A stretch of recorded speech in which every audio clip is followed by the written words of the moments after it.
Hello. Hello. ನಮಸ್ಕಾರಮ್ಮ ತಾಯಿ. ನಮಸ್ತೆ. ನಮಸ್ತೆ ಗುರುಜಿ. ಹೇಳಮ್ಮ, ಹೇಗಿದ್ದೀರಾ? ಚೆನ್ನಾಗಿದ್ದು ಗುರುಜಿ, ನೀವು ಚೆನ್ನಾಗಿದ್ದೀರಾ? ಹ್ಞೂ ನಮ್ಮ ತಾಯಿ, ಅದ್ಭುತವಾಗಿದ್ದೀವಿ. ಹೇಳಮ್ಮ, ಎಲ್ಲಿಂದ ಮಾತಾಡೋದು? ನಾವು ಹುಬ್ಳಿಯಿಂದ ಮಾತಾಡ್ತಾ ಇರೋದ ಗುರುಜಿ. ಹೇಳಮ್ಮ. ಗುರುಜಿ, ನಾವು ಹುಬ್ಳಿ ಮನೆ ಹಾಕಿದ್ದು ಗುರುಜಿ. ಮನೆ? ನಮ್ ಮೊದಲು ತುಂಬಾ ಇದಿತ್ತು ಗುರುಜಿ, ಆದ್ರೆ ಮನೆ ಹಾಕಕ್ ಆಗ್ತಾ ಇರ್ಲಿಲ್ಲ. ನಾವು ರಾಯರ ಮಠಕ್ಕೆ ಹೋಗಿ ಬಂದಿಂದ, ಮಂತ್ರಾಲಯಕ್ಕೆ ಹೋಗಿ ಬಂದಿಂದ ಹ್ಮ್ ಗುರುಜಿ ನಾವು ಮನೆ ಹಾಕ್ತಾ ಇದ್ವಿ ಗುರುಜಿ. ಇನ್ನೇನು ಮುಗಿಯಾಕ ಬಂದೈತಿ ಗುರುಜಿ. ಅಂದ್ರೆ ಮನೆ ಆಗ್ತಾ ಇದ್ರ ಅಂದ್ರೆ ಮನೆ ಕಟ್ಟಿಸ್ತಾ ಇದ್ದೀರಾ ಏನು? ಮನೆ ಕಟ್ಸ್ತಾ ಇದ್ವಿ ಗುರುಜಿ. ಓಹೋ, ಮನೆ ಕಟ್ಟಿಸ್ತಾ ಇದ್ದೀರಾ? ಮನೆ ಕಟ್ಸ್ತಾ ಇದ್ವಿ ಗುರುಜಿ. ಅಂದ್ರೆ ಹೆಂಗಾಯ್ತಿದು? ರಾಯರನ್ನ ಭಕ್ತಿಯಿಂದ ಪೂಜೆ ಮಾಡಿ ಅನುಗ್ರಹ ಮಾಡಿದ್ರು ಅಂತ ಹೇಳ್ತಾ ಇದ್ದೀರಾ? ಈಗ ರೀ 2018ರಿಂದ ನಾ ಗುರುಜಿ ನನಗ ನಮ್ಮ ರಿಲೇಷನ್ ಒಬ್ರು ರಾಯರ್ ಮೂರ್ತಿ ತಂದು ಕೊಟ್ಟಿರು ಗುರುಜಿ. ನಮ್ಮ ಅಕ್ಕನ ಮಗನ ಅಣ್ಣ ರೀ ತಂದು ಕೊಡಾತ ಅಂತಲೇ ರೀ. ಅದನ್ನ ತಗೊಂಡ್ರಿ, ನಾನು ರಾಯರ್ನ ತಗೊಂಡ್ ಭಕ್ತಿಯಿಂದ ನಾ ಪೂಜಾ ಮಾಡ್ಕೊತ ಬನ್ನಿ ಗುರುಜಿ ಅಲ್ಲಿಂದ. ಆದ್ರೆ ನನಗೆ ಅವಾಗಿಂದನು ಆದ್ರೂ ರಾಯರ್ನ ಪೂಜಾ ಮಾಡ್ತೀನಿ ಮನ್ಯಾಗ. ಏನ್ ಹಂಗೇನು ಇದ್ರಕಿಲ್ಲ. ಹಂಗ ಮಠಕ್ಕೆ ಹೋಗ್ಬೇಕಂದ್ರ ಹಲೋ ಮಠಕ್ಕೆ ಹೋಗ್ಬೇಕಂದ್ರ ಹೋಗಕ್ ಆಗ್ತಾ ಇರ್ಲಿಲ್ಲ ಗುರುಜಿ. ಇಲ್ಲೇ ಹುಬ್ಳಿ ಒಳಗ ರಾಯರ್ ಮಠ ಆಯ್ತು, ಅಲ್ಲೇ ಹೋಗ್ತೀನಿ ಗುರುಜಿ. ಮಂತ್ರಾಲಯಕ್ಕೆ ಹೋಗಕ್ ಆಗ್ತಾ ಇರ್ಲಿಲ್ಲ. ಈಗ 2 ವರ್ಷದ ಹಿಂದ್ಗಡೆ ವರ್ಷದ ಹಿಂದ್ಗಡೆನ ರಾಯರ್ ಮಠಕ್ಕೆ ಹೋಗಿ ಬಂದಿವಿ ಗುರುಜಿ. ಮಂತ್ರಾಲಯಕ್ಕೆ ಹೋಗಿ ಬಂದಿಂದ ಅಲ್ಲಿಂದ ಬಂದ್ 3 ತಿಂಗಳದೊಳಗಡೆನ ನಮ್ಮ ಮನಿ ಸ್ಟಾರ್ಟ್ ಆಯ್ತು ಗುರುಜಿ. ಮನಿ ಸ್ಟಾರ್ಟ್ ಆಯ್ತು ಗುರುಜಿ. ಮನಿ ಈಗ ಇದಾಗೈತಿ ಗುರುಜಿ, ಮುಗ್ಯಾಕ್ ಬಂದೈತಿ ಗುರುಜಿ. ಆದ್ರೆ ಇನ್ನೊಂದ್ ಏನ್ ಗುರುಜಿ ಅಂದ್ರ ಆಗಲ್ದಂದ್ರ ನಮ್ಗ್ರಿ ಮಕ್ಕಳಿಗೊಂದ್ ಜಾಬ್ ಆಗ್ತಾ ಇಲ್ಲ.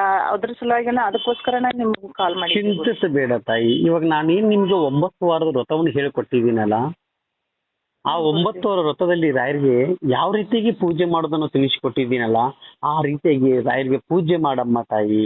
ಯಾಕಂದ್ರೆ ಇದು ಯಾವುದು ನನ್ನ ಧ್ವನಿ ಮುಖಾಂತರದಲ್ಲಿ ನಾನು ನಿನಗೆ ಹೇಳ್ತಾ ಇಲ್ಲ ತಾಯಿ. ಗುರು ರಾಘವೇಂದ್ರ ಸ್ವಾಮಿಯವರು ತಿರುಪತಿ ದೇವರಿಗೆ ಹೆಂಗ್ ಪೂಜೆ ಮಾಡ್ತಾ ಇದ್ರು, ಆ ಪೂಜೆಯನ್ನು ನನ್ನ ಕನಸಿನ ಮುಖಾಂತರದಲ್ಲಿ ನಾನು ನೋಡಿದ್ದೇನೆ. ಇದನ್ನೆಲ್ಲ ನನ್ನ ಮಕ್ಕಳಿಗೆ ತಿಳಿಸಿಕೊಡು ಅಂತ ಗುರು ರಾಘವೇಂದ್ರ ಸ್ವಾಮಿಯವರೇ ಸೂಚನೆ ಕೊಟ್ಟಿದ್ದಾರೆ. ಇವತ್ತು ನಾನು ಏನು ಭಕ್ತಾದಿಗಳು, ರಾಯರ ಭಕ್ತಾದಿಗಳಿದ್ದಾರೆ, ರಾಯರ ಮಕ್ಕಳಿದ್ದಾರೆ, ನಮ್ಮ ನಿಮ್ಮೆಲ್ಲರ ತಂದೆ ಗುರು ರಾಘವೇಂದ್ರ ಸ್ವಾಮಿಯವರು. ಅರ್ಥ ಆಯ್ತಮ್ಮ? ಆ ಕಾರಣದಿಂದ ಗುರು ರಾಘವೇಂದ್ರ ಸ್ವಾಮಿಯವರು ದೇವರಿಗೆ ಪೂಜೆ ಮಾಡೋದನ್ನು ನನ್ನ ಕನಸಿನ ಮುಖಾಂತರದಲ್ಲಿ ಒಂದು ನೋಡಿ ಇವತ್ತೆಲ್ಲಾ ಜನಗಳಿಗೆ ತಿಳಿಸಿಕೊಡ್ತಾ ಇದ್ದೀನಿ.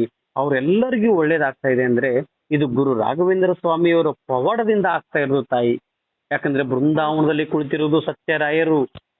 ಇವತ್ತು ನಿನ್ನ ಮನೆ ಹೆಸರು ನಾನೇ ಹೇಳ್ತಾ ಇದ್ದೀನಿ ನೋಡಮ್ಮ, ನಿನ್ನ ಮನೆ ಹೆಸರು ಬೃಂದಾವನ ಅಂತ ಇಡಮ್ಮ ಹೆಸರು. ಕಟ್ಟಿದ್ಯಾ? ಇನ್ನು ಕಟ್ತಾ ಇನ್ನು ಮುಗಿದ ಇನ್ನಿಲ್ವಾ? ಮುಗ್ಯಾಕ್ ಬಂದೈತಿ ಗುರುಜಿ. ಏಪ್ರಿಲ್ 30 ವಾಸ್ತು ಶಾಂತಿ ಇಟ್ಕೊಂಡು ಗುರುಜಿ. ಏಪ್ರಿಲ್ 30ಕ್ಕನಮ್ಮ? ನಿನ್ನ ಮನೆ ಹೆಸರೇ ಬೃಂದಾವನ. ಯಾಕಂದ್ರೆ ನೀನು ರಾಯರ ಮಠಕ್ಕೆ ರಾಯರಿಗೆ ಭಕ್ತಿಯಿಂದ ಪೂಜೆ ಮಾಡಿದ್ದಕ್ಕೆ ಇವತ್ತು ನೀನು ಇರುವುದಕ್ಕೆ ನೀನು ಇಂಡಿಪೆಂಡೆಂಟ್ ಹೌಸ್ ಕಟ್ಕೊಂಡಿದ್ಯಾ, ಮನೆ ಕಟ್ಟಿದ್ಯಾ ಅಂತ ಹೇಳಿದ್ರೆ ಅದಕ್ಕೆ ರಾಯರ ಹೆಸರು ಬೃಂದಾವನ. ಯಾಕಂದ್ರೆ ನಿನ್ನ ಮನೆ ಬೃಂದಾವನ ಪ್ರಶಾಂತವಾಗಿರ್ಲಿ, ನೆಮ್ಮದಿಯಾಗಿರ್ಲಿ.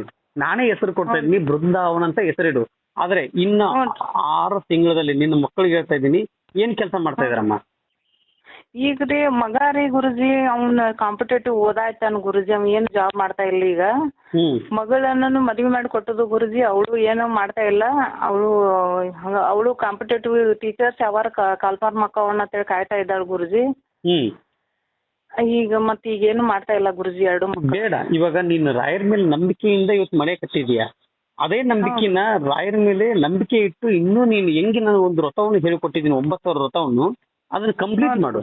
ಕಂಟಿನ್ಯೂ ಮಾಡಿದ್ಮೇಲೆ ನಿನ್ನ ಮಕ್ಕಳಿಗೆ ಕೆಲಸ ಸಿಕ್ಕೇ ಸಿಗುತ್ತೆ. ಸಿಕ್ಕಾದ್ಮೇಲೆ ಇವಾಗ ನನಗೆ ಹೆಂಗೆ ಮನೆ ಆಗಿದೆ ಅಂತ ನೀನ್ ನನಗೆ ಕರೆ ಮಾಡಿದೆ ತಾಯಿ, ಅದೇ ರೀತಿಯಾಗಿ ನನ್ನ ಮಕ್ಕಳಿಗೆ ಕೆಲಸ ಸಿಕ್ತು ಅಂತ ನಿನ್ನ ಧ್ವನಿ ಮುಖಾಂತರದಲ್ಲಿ ನನಗೆ ಸಲ್ಲಿಸ್ತೀಯ ತಾಯಿ. ಅಷ್ಟಾದ್ರ ಸಾಕು ಗುರುಜಿ. ನನಗ ನಿಮ್ ಇದರಿಂದ ಆಶೀರ್ವಾದ, ರಾಯರ ಆಶೀರ್ವಾದದಿಂದ ಅಷ್ಟ. ನನ್ನ ಆಶೀರ್ವಾದದಿಂದ ಅನ್ಬೇಡಿ, ರಾಯರ ಆಶೀರ್ವಾದ ನಿಮ್ಮ ಮೇಲೆ ಇರಬೇಕು. ನಾನು ನಿಮ್ಮ ಹಾಗೆ ಮನುಷ್ಯನೇ ಬೇಕು ಗುರುಜಿ. ನಿಮ್ಮ ಮಾರ್ಗದರ್ಶನ ಬೇಕು ಗುರುಜಿ. ನಿಮ್ಗ ಮಾರ್ಗದರ್ಶನ ಇಲ್ದಂಗ ಹೆಂಗ್ ಇದಾಕೈತ್ರಿ? ಒಬ್ರಿ ಗುರು ಅಂತಿದ್ರನ ಎಲ್ಲಾ ಮುಂದಿನ ಏನೆಲ್ಲಾ ಗೊತ್ತಾಗೋದು. ಗುರುಗಳು ಇಲ್ದ ಇದ್ರೆ ಏನು ಗೊತ್ತಾಗಂಗಿಲ್ಲ. ಸುಮ್ನೆ ನಾ ಹೆಂಗೋ ರಾಯರ್ನ ಹೆಂಗೋ ಪೂಜಾ ಮಾಡ್ಕೊತ ಬಂದ್ ಈಗ ಕಾಲ್ ಸಿಗ್ತಾ ಇಲ್ಲ ಗುರುಜಿ. ಮೊನ್ನೆ ಸಿಕ್ತು, 1 ದಿನ ರಿಂಗ್ ಆಯ್ತು ಗುರುಜಿ, ನೀವ್ ಎತ್ಲಿಲ್ಲ. ಆಮೇಲೆ ಮತ್ತೆ ದಿನ ಕಾಲ್ ಮಾಡೋದ ಮಾಡ್ತೇನೆ ಗುರುಜಿನ. ಮಾಡೋದಕ್ಕೆ ಇವತ್ತು ಸಿಕ್ತು ಭಾಳ ಖುಷಿ ಆತ್ರಿ.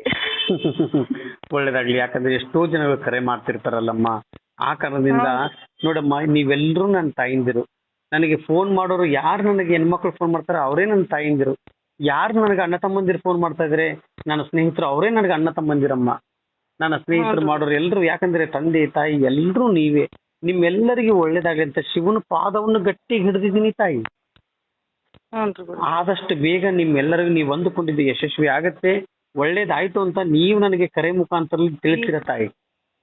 ನೀವು ಕೇದಾರ್ನಾಥಕ್ ಹೊಂಟಾರ ಅಂತೇಳಿ ಅನ್ಕೊಂಡದ್ಕೆ ನಮ್ ಕರ್ಮನೂ ಓದ್ ಬಿಟ್ಟು ಬರ್ತಾರಲ್ಲ ಅನ್ನೋದಕ್ಕೋಸ್ಕರ ನಾನ್ ಕಾಲ್ ಮಾಡ್ತಾ ಇರೋದ ಗುರುಜಿ. ನಮ್ ಕರ್ಮನೂ ಕೇದಾರ್ನಾಥಕ್ ಓದ್ ಬಿಟ್ಟು ಬರ್ತಾರ ಗುರುಜಿ. ಏನ ಕರ್ಮಗಳಿದ್ರೆ ಕಳೆದ್ ಹೋಗ್ತಾವ ಅಂತೇಳಿ ಅಂದ್ರಿ ಮಣ್ಣಿಂದ ಕಾಲ್ ಮಾಡ್ತಾ ಇರೋದ್ರಿ. ಇಲ್ಲಮ್ಮ, ಇವತ್ತು ನಾನು ಕೇದಾರ್ನಾಥಕ್ಕೆ ಹೋಗ್ತಾ ಇದ್ದೀನಿ. ಅದು ಬೃಂದಾವನಮ್ಮ, ರಾಯರ ಸನ್ನಿಧಾನದಿಂದ ಇವತ್ತು ಬೃಂದಾವನ ಸುತ್ತಿ ಕೇದಾರ್ನಾಥಕ್ಕೆ ಹೋಗ್ತಾ ಇದ್ದೀನಿ. ಯಾಕೆ ಅಂದ್ರೆ ಎಲ್ಲಾ ನನ್ನ ತಾಯಿಂದಿರ ಕರ್ಮಗಳು ಕಳೆದು ಹೋಗ್ಬೇಕು, ಅವ್ರ ಪಾಪ ಕರ್ಮಗಳು ಏನೋ ಒಂದ್ ಮಾಡಿರ್ತಾರೆ, ಅದು ಕಳೆದು ಹೋಗ್ಬೇಕು ಅನ್ನೋದೇ ನನ್ನ ಆಸೆ ತಾಯಿ. ಯಾಕಂದ್ರೆ ನೀವೆಲ್ಲ ಸಂತೃಪ್ತಿಯಾಗಿ ಖುಷಿಯಿಂದ ನೆಮ್ಮದಿಯಿಂದ ಇರಬೇಕು ಅನ್ನೋದೇ ನನ್ನ ಆಸೆ ತಾಯಿ. ಅದಕ್ಕೆ ದಯವಿಟ್ಟು ನೀವೇನು ನೊಂದುಕೋಬೇಡಿ, ಕುಗ್ಗಬೇಡಿ. ನೀವು ರಾಯರನ್ನ ನಂಬಿದ್ದಕ್ಕೆ ಇವತ್ತು ನೀವು ಒಂದು ಮನೆಯನ್ನು ಕಟ್ಟಿದ್ದೀರಾ, ಅರ್ಥ ಆಯ್ತಮ್ಮ? ಅದಕ್ಕೆ ಮನೆ ಹೆಸರು ಬೃಂದಾವನ ಅಂತ ಹೆಸರಿಟ್ಟಿದ್ದೀರಾ. ಒಳ್ಳೇದಾಗ್ಲಿ. ಇನ್ನ 6 ತಿಂಗಳ ಒಳಗಡೆನೆ ನೀವು ನನಗೆ ಕರೆ ಮಾಡ್ತೀರಾ ತಾಯಿ. ಸಿಹಿ ಸುದ್ದಿನ ಜೊತೆ ನನಗೆ ಕರೆ ಮಾಡ್ತೀರಾ. 6 ತಿಂಗಳೊಳಗೆ ಬಹಳ ಖುಷಿಯಿಂದ ನೀವು ನನಗೆ ಕರೆ ಮಾಡ್ತೀರಾ. ಇದು ನನ್ನ ಧ್ವನಿ ಮುಖಾಂತರ ನಿಮ್ಗೆ ಸಲ್ಲಿಸ್ತಾ ಇದ್ದೀನಿ ಅಮ್ಮ. ಹ್ಞೂ ಗುರುಜಿ, ಅಷ್ಟಾದ್ರ ಸಾಕು ಗುರುಜಿ. ನನಗೆ ಮಕ್ಕಳ ಮೆಟ್ಟಿಗೆ ಐತ್ರ ಸಾಕ್ರಿ ಗುರುಜಿ, ಜಾಬ್ ಆಗಿರಿ. ಆಗತ್ತೆ ನಮ್ಮ ತಾಯಿ. ಚಿಂತೆ ಮಾಡ್ಬೇಡ. ಒಳ್ಳೇದಾದ್ಮೇಲೆ ನಂಗೆ ಫೋನ್ ಮಾಡ್ತೀಯಲ್ಲಮ್ಮ? ಈಗ ನಿಮ್ಗೆ ಅಲ್ಲಮ್ಮ, ಮನೆ ಆಯ್ತು ಅಂತ ಹೇಳ್ತಾ ಇದ್ದೆ, ಮತ್ತೆ ಗ್ರೂಪ್ ರೇಷನ್ ನಮ್ಮನ್ನ ಕರೆಯಲ್ವೇನಮ್ಮ? ಕರಿತೀನ್ರಿ ಗುರುಜಿ, ಅವಶ್ಯವಾಗಿ ಕರಿತೀನ್ರಿ. ನಾವು ಬಂದ್ರೆ ಹೊಟ್ಟೆ ತುಂಬ ಊಟ ಮಾಡ್ಕೊಂಡ್ ಬರ್ತೀವಿ, ಪರವಾಗಿಲ್ವೇನಮ್ಮ? ಹ್ಞೂನ್ರಿ ಗುರುಜಿ, ನಿಮ್ಗೋಸ್ಕರನಾರು ಮಾಡೋದ್ರಿ ಅದನ್ರಿ. ಹೋಳಿಗೆ ತುಪ್ಪ ಬೇಕು, ಮಾಡ್ತೀರಲ್ಲ? ಆಯ್ತು ಗುರು, ಮಾಡ್ತೇನ್ರಿ ಗುರುಜಿ. ಇಲ್ಲಮ್ಮ, ನೋಡೋಣ ತಾಯಿ, ಒಳ್ಳೇದಾಗ್ಲಿ. ಇನ್ನೂ ಹೆಚ್ಚಿನ ರೀತಿಯಾಗಿ ಒಂದು ಮನೆ ಕಟ್ಟಿದ್ರೆ ಅದೇ ರೀತಿಯಾಗಿ ಮಕ್ಕಳಿಗೆ ಕೆಲಸ ಸಿಗ್ಲಿ.